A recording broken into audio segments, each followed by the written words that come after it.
Hi, atomic స్ట్రక్చర్లో ఓ problem చేద్దాం. In a hydrogen atom, if the energy of an electron in ground state is 13.6 electron volts, then that in the second excited state is dash. ఇక్కడ మనకి energy ఎంత ఇచ్చాడు? మనకి ground స్టేట్లో 13.6 ఇచ్చాడు. So ఇక్కడ మనకు తెలియవలసింది ఏంటంటే, సెకండ్ ఎక్సైడ్ స్టేట్ అంటున్నప్పుడు ఎన్ వాల్యూ ఎంత వస్తుందంటే 3 వస్తుంది.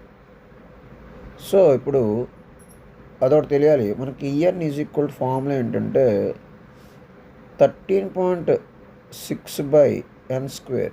ఇది ఫార్ములా. దాన్ని బట్టి మనకేమైందంటే 13.6/n² అంటే ఎంతండి?